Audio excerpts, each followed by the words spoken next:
Reading through the Bible, Genesis 43, the second journey to Egypt. Now, the famine was still severe in the land. So when they had eaten all the grain that they had brought from Egypt, their father said to them, "Go back and buy us a little more food." But Judah said to him, "The man warned us solemnly, 'You will not see my face again unless your brother is with you.' If you will send our brother along with us, we will go down and buy food for you. But if you will not send him, we will not go down, because the man said to us, 'You will not see my face again unless your brother is with you.'" Israel asked, "Why did you bring this trouble on me by telling the man you had another brother?" They replied, "The man questioned us closely about ourselves and our family. 'Is your father still living?' he asked us. 'Do you have another brother?' We simply answered his questions. How were we to know he would say, 'Bring your brother down here'?" Then Judah said to Israel his father, "Send the boy along with me, and we will go at once, so that we and you and our children may live and not die. I myself will guarantee his safety.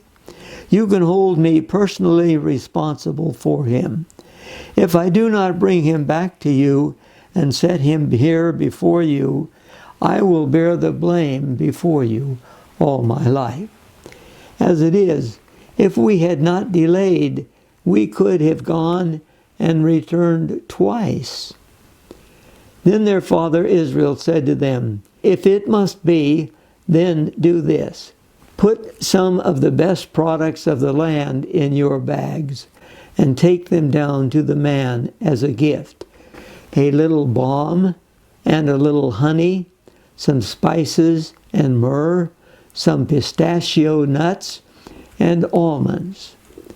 Take double the amount of silver with you, for you must return the silver that was put back in the mouths of your sacks. Perhaps it was a mistake. Take your brother also, and go back to the man at once. And may God Almighty grant you mercy before the man, so that he will let your other brother and Benjamin come back with you. As for me, if I am bereaved, I am bereaved." So the men took the gifts and doubled the amount of silver, and Benjamin also. They hurried down to Egypt and presented themselves to Joseph. When Joseph saw Benjamin with him, he said to the steward of his house, "Take these men to my house, slaughter an animal, and prepare dinner. They are to eat with me at noon." The man did as Joseph told him and took the men to Joseph's house. Now the men were frightened when they were taken to his house. They thought, "We were brought here because of the silver that was put back into our sacks the first time.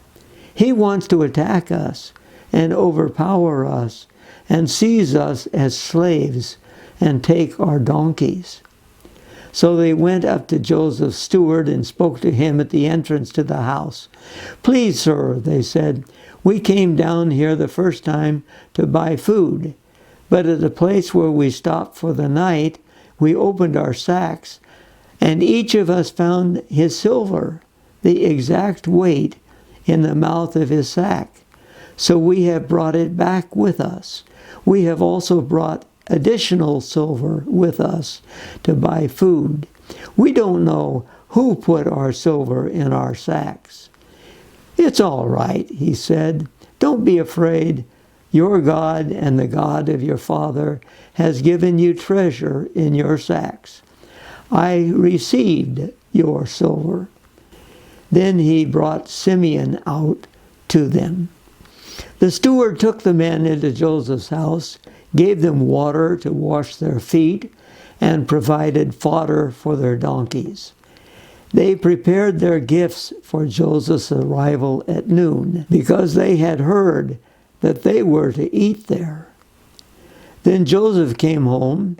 They presented to him the gifts they had brought into the house, and they bowed down before him to the ground. He asked them how they were, and then he said, "How is your aged father you told me about? Is he still living?" They replied, "Your servant, our father, is still alive and well."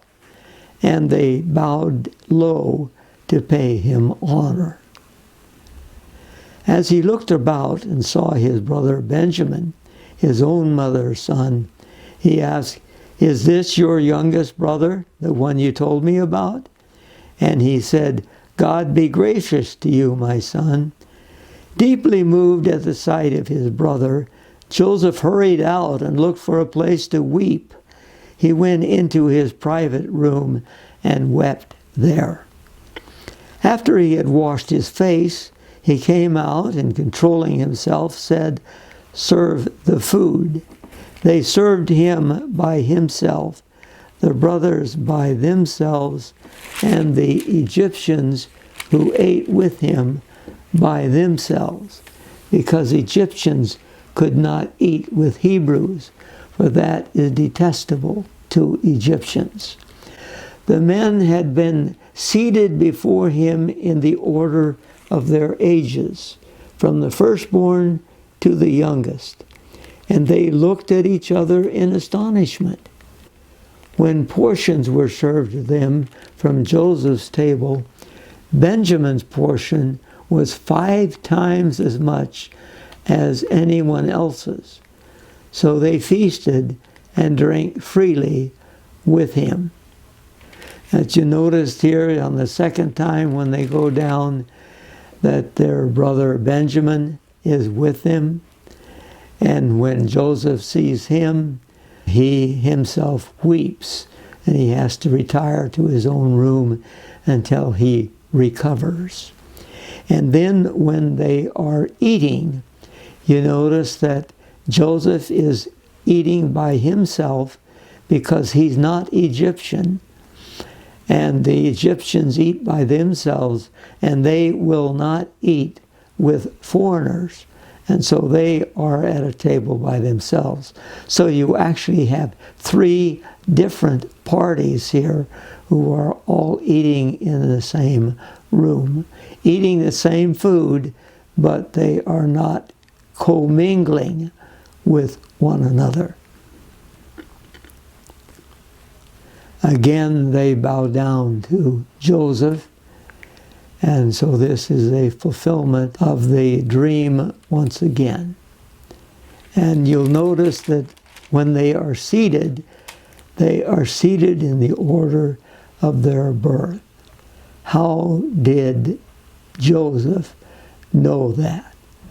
They hadn't figured it out yet, that this was Joseph.